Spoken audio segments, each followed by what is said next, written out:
அந்த அடர்ந்த மரங்கள் நிறைந்த ஒரு காடு மாதிரியான பகுதியில இவங்க 4 பேர் மட்டும் நடந்து போற சத்தம் தெளிவா கேக்குதாங்க. இப்போ ஊருக்கு வெளிய வெடிக்கிற பட்டாசு சத்தம் எதுவுமே உள்ளுக்குள்ள கேட்கல. அது ஏன்னு இவங்களுக்கு தெரியல. வான வேடிக்கை தான் வெடிச்சிட்டு இருக்காங்க. அவ்வளவு நேரம் கேட்ட சத்தம் இவங்க கொஞ்சம் கொஞ்சமா காட்டுக்குள்ள போக ஆரம்பிச்சதுக்கு அப்புறமா எந்த சத்தமுமே இல்லாத மயான அமைதியா நிலவுதுங்க. இவங்க நடக்கிற சத்தம் இவங்களுக்கே கேக்குதுன்னா பாத்துக்கங்க. இவங்க நடந்து போயிட்டு இந்த இடத்த எக்ஸ்ப்ளோர் பண்ணிக்கிட்டே போற அந்த ஒரு ஆர்வத்திலேயே இவங்க எல்லைக்கோட தாண்டிட்டாங்கங்கிற விஷயத்த இவங்க கவனிக்கவே இல்லை.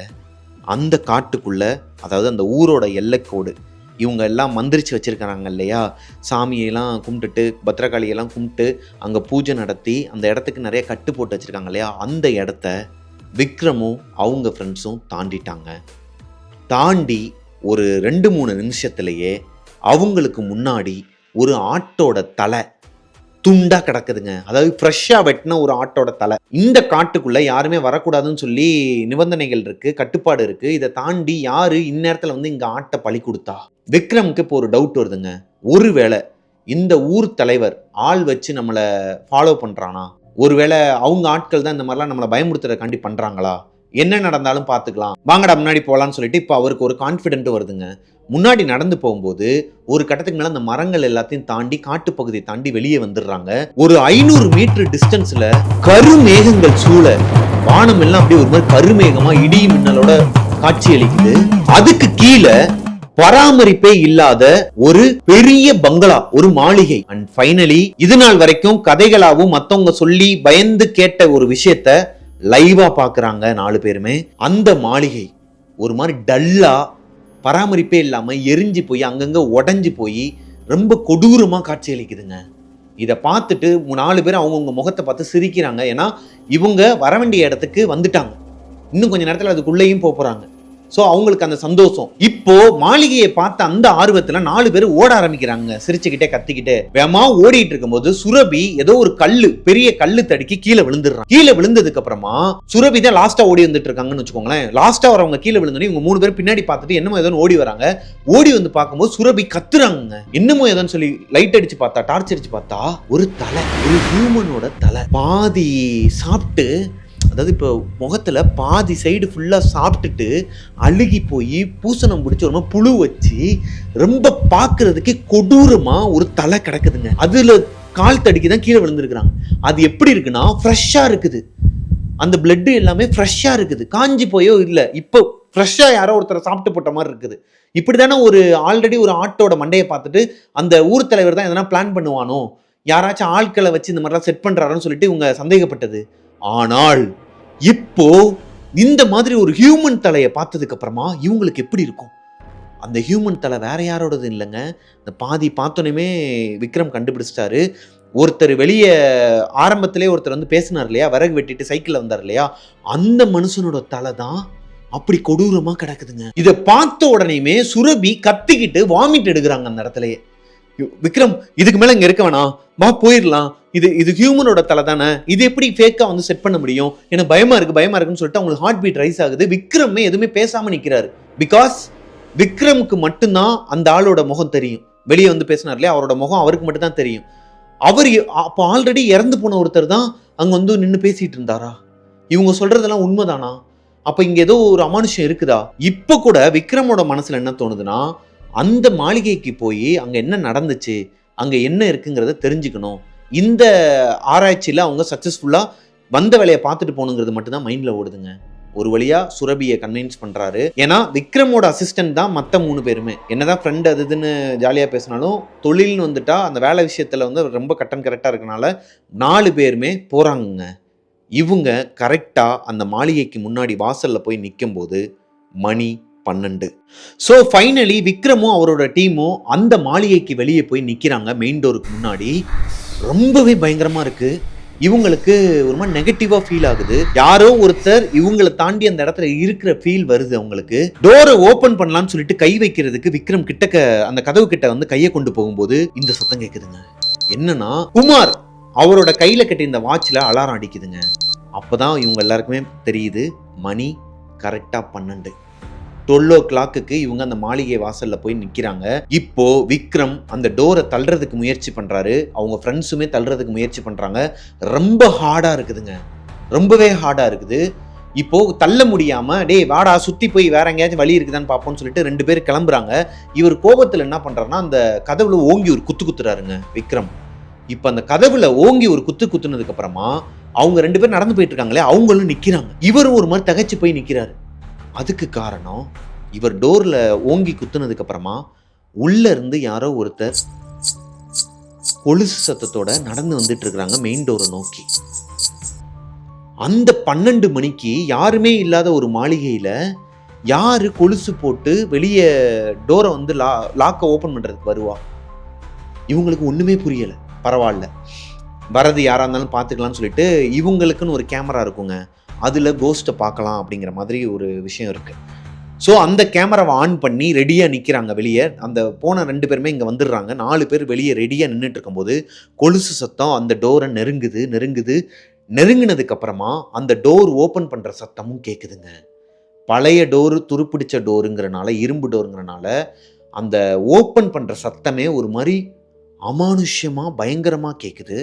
ஓப்பன் பண்ணதுக்கு அப்புறமா அந்த சத்தம் இல்லை, லைக் கொலுசு சத்தம் இல்லை. அந்த ஓப்பன் பண்ணப்போ ஒரு சத்தம் கேட்டுச்சுல, அந்த சத்தமும் நின்றுது. என்னடா அதுன்னு ஒருத்தருக்கு ஒருத்தர் மூஞ்ச பார்த்துக்கிறாங்க. இப்போ மெதுவாக அந்த டோரில் கை வைக்கிறார் விக்ரம். தள்ளவே முடியாத ஒரு கதவு, 4 பேர் சேர்ந்து தள்ளின அந்த கதவு திறக்கல. இப்போ லைட்டா தொட்ட உடனேயும் இந்த மாதிரி ஒரு அமானுஷ்ய சத்தத்தோட அந்த கதவு ஓப்பன் ஆகுது. கதவு ஓப்பன் ஆனதுக்கு அப்புறமா விக்ரமும் அவங்களோட டீமும் உள்ள மெதுவா போறாங்க. டார்ச் லைட் வெளிச்சம் மட்டும்தான். இருண்டு போன ஒரு மாளிகை, மேலே இருக்கிற பௌர்ணமி நிலவுக்கு அந்த வெளிச்சத்துக்கு அங்கங்க வெளிச்சம் தெரியுதுன்னு வச்சுக்கோங்களேன். ரொம்பவே கிரீப்பியா ஒரு மாதிரி பயங்கரமான அட்மாஸ்பியரா இருக்குதுங்க பார்க்கறதுக்கு. இப்ப சுரபிக்கு ஒரு மாதிரி வேர்த்து கொட்ட ஆரம்பிக்குது. அவங்க பயந்த நிலையில தான் இருக்கிறாங்க. இருந்தாலும் விக்ரம் கூப்பிடுறாருன்னு சொல்லிட்டு தான் கூட வந்திருக்கிறாங்க. மணியும் குமாரும் ஒருத்தருக்கு ஒருத்தர் பக்கத்துல நின்றுக்கிட்டு நடுவுல சுரபியை விட்டுட்டு முன்னாடி விக்ரம் போயிட்டு இருக்கிறாரு. உள்ள போய் பார்த்தா தங்கத்திலேயே செஞ்சு வச்ச பொருட்களாங்க.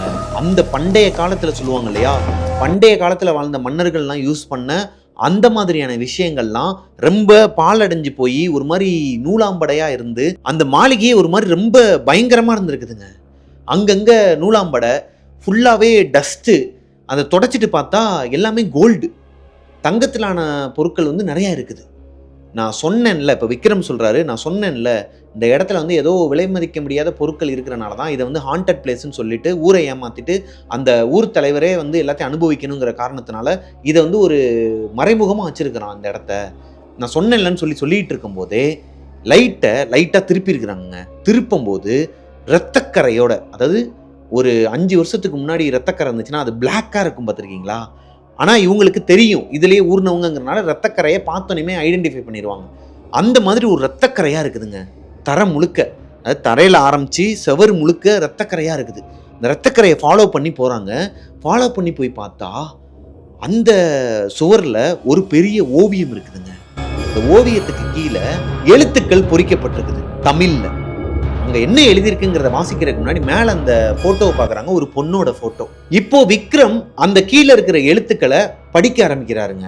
அதில் என்ன போட்டிருக்குன்னா, இந்த அரண்மனையில் சுமார் ஒரு 100 வருஷத்துக்கு முன்னாடி இந்த அரண்மனையில் ஒரு ராஜா இருந்தார். அந்த ராஜாவுக்கும் ராணிக்கும் அடிக்கடி சண்டை வந்துக்கிட்டே இருக்கும். இதை அறிஞ்ச அந்த வீட்டுக்கு வந்த மெய்டு ஒரு பொண்ணு என்ன பண்ணுறான்னா, அவள் அழகா இருப்பா, பேரழகியா இருப்பா, அவள் ராஜாவை வசியப்படுத்த பார்க்குறான். இதுதான் நமக்கு சந்தர்ப்பம், ராஜாவுக்கும் ராணிக்கு சண்டை வந்துக்கிட்டே இருக்குது, இந்த நேரம் பார்த்து நம்ம உள்ளே போயிட்டோம்னா ராணியை கழட்டி விட்டுட்டு நம்ம இந்த அரண்மனைக்கு ராணி ஆயிடலாம், இந்த நாட்டுக்கே வந்து நம்ம ராணி ஆயிடலாம்னு சொல்லிட்டு ஒரு ஆசையில், ஒரு பேராசையில் என்ன பண்ணியிருக்கிறான்னா, ராணி இல்லாத போது ராஜாவை நெருங்க நினச்சிருக்கிறான். அந்த சமயம் பார்த்து ராணியும் அங்கே வந்துடுறாங்க. ராஜாவுமே இவளை அடிச்சிடுறாரு. என்ன காரியம் பண்ணிட்டு இருக்கிற, எனக்கு இந்த மாதிரிலாம் பிடிக்காதுன்னு சொல்லிட்டு அந்த ராஜா நல்ல ராஜா.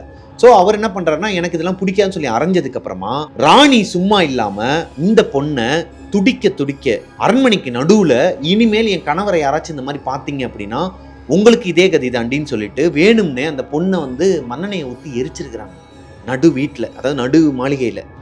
அந்த பொண்ணு எரிஞ்சிட்டு இருக்கும் போதே ஒரு சாபம் விட்டுருக்குதுங்க. இன்னும் கொஞ்ச நாள்ல இந்த இந்த இடத்துல வந்து இந்த நாட்டுல யாருமே இருக்க மாட்டீங்க, இந்த மாளிகை இதுக்கப்புறம் என்னோட கண்ட்ரோல்ல தான் இருக்கும், இதுக்குள்ள யார் வந்தாலுமே நான் கொன்றுவேன், நீங்க யாருமே உயிரோட இருக்க மாட்டீங்க, இது சம்பந்தப்பட்ட எல்லாத்தையுமே நான் அழிச்சிருவேங்கிற மாதிரி துடிக்க துடிக்க எரிஞ்சு சாகும்போது ஒரு சாபத்தை விட்டுட்டு செத்து இருக்குதுங்க. அந்த பொண்ணு எரிஞ்சு அன்னைக்கு நைட்டே ராஜாவும் ராணியும் மர்மமான முறையில ரத்த வாந்தி எடுத்து இறந்துடுறாங்க. இது ராஜா ராணியை மட்டும் விட்டு வைக்கலங்க. அந்த மாளிகையில இருந்த இந்த சம்பவத்தப்ப யார் யாரெல்லாம் இருந்தாங்களோ எல்லாரோட குடும்பத்தையுமே அடுத்தடுத்து காவு வாங்கி இருக்குது. கொஞ்சம் கொஞ்சமா அந்த மாளிகையும் அழிஞ்சு போக ஆரம்பிச்சிருக்குதுங்க. சோ இந்த மாளிகையை சுத்தி இருக்கிற 2 கிலோமீட்டருக்கு இந்த சாபம் இன்னுமே, இந்த சாபக்கேடு இருக்கு, நிலவிக்கிட்டு இருக்கு, இதுக்குள்ள யார் வந்தாலும் உயிரோட போக மாட்டாங்கிறது தான் உண்மைன்னு பொறிக்கப்பட்டிருக்குது. இதை படிச்சதுக்கு அப்புறமா விக்ரமுக்கும் சரி மற்ற 3 பேருக்கும் ஒரு மாதிரி தூக்கி போடுதுங்க. அதுல எழுதப்பட்டிருந்த எழுத்துக்கள் படி பார்த்தா இப்போ இவங்களுமே அந்த சாபத்துல சிக்கிட்டாங்கன்னு தானே அர்த்தம். ஏன்னா ஆல்மோஸ்ட் இவங்க அந்த மாளிகைக்குள்ளதான் இருக்கிறாங்க, மாளிகைக்குள்ள நின்று தான் படிச்சுட்டு இருக்கிறாங்க. இப்போ சுரபி சொல்றாங்க, டே இங்க இருக்க வேணாம், வா போயிடலாம், எனக்கு பயமா இருக்குது, எனக்கு ஆல்ரெடி அட்மாஸ்பியர்லாம் ரொம்ப பயமா இருக்குது, இப்பதான் தெரிஞ்சுக்கிட்டோம்ல இங்க என்ன நடந்துச்சு, உண்மை என்னன்னு கண்டுபிடிக்கிறது தானே வந்தோம், அதான் வாக்கியத்திலே எழுதி இருக்குல்ல, வா போயிடலாம், இதை ஒரு போட்டோ எடுத்துக்கலாம்னு சொல்லிட்டு அவங்களோட மொபைல்ல போட்டோ எடுத்துட்டு அங்கிருந்து கிளம்புறாங்க. விக்ரம் மட்டும் கிளம்பாம அங்கேயே நின்றுட்டு இருக்கிறாருங்க. என்னடா அது, ஏன் இவன் மட்டும் அங்கேயே நிக்கிறான்னு சொல்லிட்டு இவங்க 3 பேரும் கிட்டக்கு போய் பார்த்தா இவங்க நின்று படிச்சுட்டு இருக்க சுவரு இந்த பக்கம் இருக்குன்னு வச்சுக்கோங்களேன். அப்படியே அதுக்கு ரைட் சைடில் நேராக பார்த்தீங்கன்னா இந்த பில்டிங்கே வந்து ஒரு மாதிரி மெயின்டெனன்ஸே இல்லாமல் நொறுங்கி போன ஒரு பில்டிங் தான், ரொம்ப பாலடைஞ்ச ஒரு மாளிகை தான். அதில் ஆப்போசிட்டில் யாரோ ஒருத்தவங்க ஒரு புகை மாதிரி ஒரு உருவம் நின்றுட்டு இருக்குதுங்க, நெருங்கி வந்துகிட்டு இருக்கிறாங்க. அதைத்தான் விக்ரம் வச்ச கண்ணை எடுக்காமல் பார்த்துட்டு இருக்கிறாரு. இதை பார்த்த சுரபியும் மற்ற ஃப்ரெண்ட்ஸ் என்ன பண்ணுறாங்கன்னா டார்ச் லைட் அடித்து பார்க்குறாங்க. கையில் இருக்கிற டார்ச் எடுத்து அடித்து பார்க்கும்போது ஒரு பொண்ணோட முகம் கண்ணு இல்லை, கண்ணை நோண்டுனா இப்படி இருக்கும், கண்ணை நோண்டி உள்ள இருந்து ரத்தமா வந்துட்டு இருக்குதாங்க. கண்ணுக்குள்ள இருந்து ரத்தமா வந்துட்டு இருக்கு, கண்ணு முழி கிடையாது, கண்ணை நோண்டி எடுத்து உள்ள இருந்து ரத்தமா வந்துகிட்டு இருக்கு. முடியெல்லாம் எரிஞ்சு போய் தீஞ்சு போய் ஒரு மாதிரி இந்த இடமே ஒரு மாதிரி தீஞ்சு போயிருக்குதாங்க. எரிஞ்சு போன ஒரு உருவம். அது பார்க்கறதுக்கு சிரிக்கிற மாதிரியே இருக்கு, ஆனால் அது சிரிக்குதா இல்லையா உங்களுக்கு தெரியல. நடந்து வந்துட்டு இருக்குது, இவங்களை பார்த்தா நடந்து வந்துட்டு இருக்குது. அதை பார்த்த அடுத்த செகண்ட்லயே இவங்களோட டார்ச் லைட்டும் ஆஃப் ஆயிருதுங்க. ஃபுல் இருட்டு, அந்த நிலாவோட வெளிச்சம் மட்டும்தான் உள்ள தெரியுது. இவங்களுக்கு எப்படி இருக்கும்? அவங்க போன் டார்ச்சை ஆன் பண்றாங்க, போன்ல இருக்க டார்ச் ஆன் பண்ணா ஆன் ஆகுது. அந்த இடத்த பாக்குறாங்க, அந்த உருவம் அங்கே தான் இருக்கு. ஆனால் இவங்களுக்கு ரைட் சைட்ல கொலுசு போட்ட அந்த சத்தம், அந்த வெளியே இவங்க நிற்கும் போது ஒருத்தவங்க வந்து கதவை ஓப்பன் பண்ணாங்க இல்லையா, அந்த கொலுசு சத்தம் ஒரு மாதிரி ரவுண்ட் அடிக்கிற சத்தம் கேட்குதுங்க. இவங்களை சுத்தி ரைட் சைடு கார்னர்ல யாரோ ஒருத்தவங்க இவங்களை நோக்கி நடந்து வர மாதிரி தெரியுதுங்க. என்னடான்னு சொல்லி டக்குன்னு இங்கிட்டு திரும்பி பார்த்தா, லைட்டை வச்சு பார்த்தா தலை இல்லாத முண்டம், உடம்பு மட்டும் கொலுசு போட்ட ஒரு உருவம், அதுவுமே எரிஞ்சு போன ஒரு உடம்பு, ஒரு பொண்ணோட உடம்பு அப்படியே அங்கிருந்து நடந்து வந்துட்டு இருக்குதாங்க. இவங்களை நோக்கி சுத்தி சுத்தி நடந்து வந்துட்டு இருக்குதான். ஒரு மாதிரி தூக்கி போட்டுருக்குதுங்க. இவங்களுக்கு எப்படிங்க இருக்கும்? தலையில இருந்து ரத்தம் எல்லாம் பீச்சி அடிக்குதான். ஒரு மாதிரி பார்த்த உடனே ஒரு மாதிரி தூக்கி போட்டுருக்குதுங்க. இங்கிட்டு சடனா இந்த பக்கம் திரும்பி பார்த்தா அந்த இடத்துல அந்த தலை மட்டும் நிக்குது, தலை மட்டும் நிக்குது. இப்பதான் கவனிக்கிறாங்க, தலை மட்டும் தான் நிக்குது. இப்ப விக்ரம் வந்து ஒரு மாதிரி பேய் எறிஞ்ச மாதிரி அதையே பார்த்த மாதிரி நின்றுட்டு இருக்கிறாரு. இப்ப சுரபி விக்ரம் ஓங்கி ஒரு அறை அரைஞ்சதுக்கு அப்புறமா அவர் சுயநினைவுக்கிறாருங்க. என்னாச்சுன்னு சொல்லி கேட்கும்போது அங்க பாடுறான்னு சொன்னா அவரும் பாக்குறாரு. ரைட் சைட்ல பார்த்தா ஒரு உருவம் தலை இல்லாம நடந்து வந்துட்டு இருக்குது, கொலுசு போட்டு எரிஞ்சு போன ஒரு உடம்பு. 4 பேரும் ஓடி இருக்கிறாங்க, உயிரை கையில பிடிச்சிட்டு ஓடி இருக்கிறாங்க. மெயின் டோரை ஓபன் பண்றதுக்கு எவ்வளவோ ட்ரை பண்றாங்க, போய் அடிச்சு உடைக்கிறாங்க, குத்துறாங்க. அங்கே இருந்த அந்த பொருட்கள் எல்லாம் தூக்கி அடிக்கிறாரு விக்ரமும் சரி, பக்கத்துல இந்த குமார் மணி எல்லாருமே அடிச்சு உடைக்கிறதுக்கு ட்ரை பண்றாங்க. திறக்கவே இல்லையாங்க, டோர் ஓப்பன் ஆகவே இல்லை, இவங்களால வெளியே போகவே முடியல. இவங்க அந்த கதவை உடைக்கிறதுக்கு ட்ரை பண்ணிட்டு இருக்கும்போது இவர் பார்த்தாரு இல்லையா, வெளியே ஒருத்தர் எரிஞ்சு போன அந்த தலை கூட தனியா இருந்துச்சு இல்லையா, அந்த ஆளு பக்கத்துல வந்துட்டு இவங்கள பிடிக்கிறாங்களாங்க. யாரு? விக்ரம பிடிக்கிறாராம். போகாத வா, செத்துருன்னு சொல்லிட்டு அந்த ஆளு பிடிக்கிறாராம். ஒரு மாதிரி கொடூரமா வந்து பின்னாடி திரும்பி பார்த்தா அந்த உருவம் இருக்கு இல்லையா, அந்த தலை இல்லாத முண்டம், அது வந்து சுரபியை கையை பிடிச்சி இழுக்குதான். இந்த தலை இப்ப அவங்களோட தலைக்கு முன்னாடி வந்து நிக்குதான். ஒரு மாதிரி கொடூரமா இருந்திருக்குதுங்க. இந்த செத்துட்டோன்னே நினைச்சிருக்கிறாங்க 4 பேருமே கத்த ஆரம்பிச்சிருக்கிறாங்க. அவங்க அந்த உயிர் போற நேரத்துல கத்துனா எப்படிங்க இருக்கும்? பயந்து போய் இந்த மாதிரி ஒரு சம்பவத்தெல்லாம் கண்ணு முன்னாடி பார்க்கும்போது அந்த அளவுக்கு பயங்கரமா கத்திருக்கிறாங்க 4 பேருமே. கத்துன கத்துல அங்க இருந்து எல்லாமே மறைஞ்சிருக்குது. ஒரு செகண்ட்ல யாருமே அங்க இல்ல. கண்ணு திறந்து பார்த்தா 4 பேருமே அங்க எந்த இடத்துல அந்த எழுத்துக்களை படிச்சுட்டு இருந்தாங்க பாத்தீங்களா, ரத்தக்கரை இருந்துச்சு, அந்த இடத்துல வந்து எழுத்துக்களை படிச்சுட்டு இருந்தாங்க இல்லையா, அந்த இடத்துல தான் 4 பேருமே நிக்கிறாங்க. இவங்க இவ்வளவு நேரம் ஒரு மாய உலகில் இருந்தாங்களா? இவங்களுக்கு நடந்ததெல்லாம் உண்மையா பொய்யா? 4 பேருமே ஒரு மாதிரி கண்கலங்கி போய் ரொம்ப பயந்து, 4 பேருக்குமே அது தெரியுது இப்ப நடந்த விஷயம். ஒருத்தருக்கு ஒருத்தர் முகத்தை பார்த்து சுரபிலாம் அழுகுறாங்க. டேய், இப்ப நடந்தது உண்மையா பொய்யாடா? எனக்கு கழுத்துலாம் வலிக்குதுடா, யாரோ கழுத்தை பிடிச்சி நெரிச்ச மாதிரி தான்டா இருந்துச்சு. ஆனா எப்படி இங்க நம்ம ஆரம்பிச்ச இடத்துல நிக்கிறோம்? அதுவும் அவங்க டார்ச் லைட் தான்.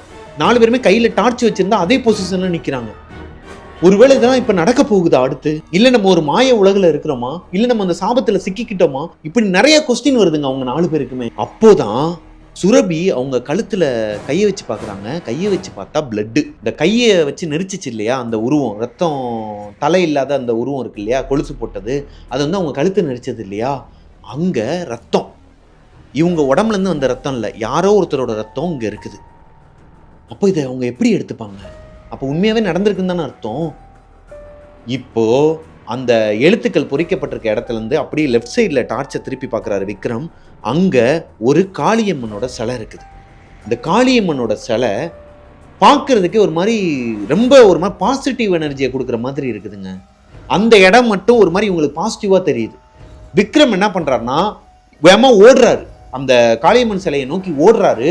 ஓடும்போது பின்னாடி இருக்கிற 3 ஃப்ரெண்ட்ஸும் கத்துறாங்க, வேணாண்டா போகாதரா போகாதரா, சொன்னா கேள்றா போகாதரா, அது நம்மளை கொன்றுண்டா, வேணாண்டா அங்க போகாதரான்னு சொல்லி கத்துறாங்க. ஓடி போய் அந்த சிலையை நகட்டுறாருங்க. நகட்டினா அதுக்கு கீழே ஒரு யந்திரம் இருக்கு, காளியம்மன் யந்திரம். அதுல ஒரு மந்திரம் இருக்கு. அந்த மந்திரத்தை வந்து படிக்கலாமா வேணாமான்னு சொல்லி யோசிச்சுட்டு இருக்கும்போது திடீர்னு ஒரு சத்தம், பயங்கரமா கத்துற சத்தம். திரும்பி பார்த்தா விக்ரம் கூட வந்த சுரபி, மணி, குமார், இவங்க 3 பேருமே கண்டந்துண்டமா வெட்டி போட்ட மாதிரி இவர் கண்ணு முன்னாடியே ரத்தம் கொட்ட கொட்ட அப்படியே உடம்பு எல்லாம் அப்படியே கை தனியா கால் தனியா தலை தனியா பீஸ் பீஸா போய் கீழே விழுகிறாங்களாங்க ஃப்ளோர்ல. இதை பார்த்துட்டு இவரால ஒரு செகண்ட் ஹார்ட்டே நின்றுது, அவருக்கு ஹார்ட் பீட்டே நின்றுது. எதனால இப்படி நடக்குதுன்னு சொல்லிட்டு ஒரு கண்ணு மூடிடுறாரு. இந்த யந்திரத்தை கையில தான் வச்சிருக்கிறாரு. கண்ணு மூடிட்டு கண்ணெல்லாம் கலங்கி வருமா அழுக வருது. கண்ணை திறந்து பார்த்தா 3 பேரும் அதே இடத்துல தான் நிக்கிறாங்க, கத்திக்கிட்டு இருக்கிறாங்க. டேய் என்னடா பண்ற, வாடா, வேணாண்டா, எதனா நடந்துட போதா, வாடான்னு சொல்லிட்டு. இப்பதான் அவருக்கு தெரியுது இவங்க ஆல்ரெடி அந்த சாபத்துக்குள்ள வந்துட்டாங்க. ஏதோ ஒண்ணு இவங்களை ஆட்டி படைக்குது. இவங்க பாக்குறது எதுவுமே நிஜம் கிடையாது, எது நிஜம் எது பொய்ன்னு தெரியல. அப்போ இவங்க 3 பேர், இவங்க 4 பேர் ஆல்ரெடி செத்துட்டாங்களா? ஏன்னா அந்த எழுத்துல என்ன பொறிக்கப்பட்டிருக்குன்னா, இங்க வந்துட்டாங்க அப்படின்னா இங்க இருந்து இந்த இடத்துல இருந்து அவங்களோட உடம்பு மட்டும் தான் வெளியே போகும், அவங்களோட ஆத்மா இங்கேயே தான் இருக்குன்னு போட்டிருக்கு. அப்போ இவங்க 4 பேரும் ஆல்ரெடி இறந்துட்டாங்களா?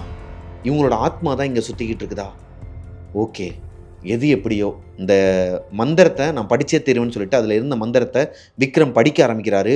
படிக்க ஆரம்பிக்கும் போதே உள்ள இருந்து யாரோ ஒரு பொண்ணு கத்தி அலற சத்தம் கேட்குதுங்க. முதல்ல ஒரு ரூம்ல பார்த்தாங்க இல்லையா, ஒரு தலை மட்டும் தனியா இருந்துச்சு இல்லையா, அந்த ரூம்ல இருந்து யாரோ ஒருத்தவங்க கத்துற சத்தம் கேட்குது.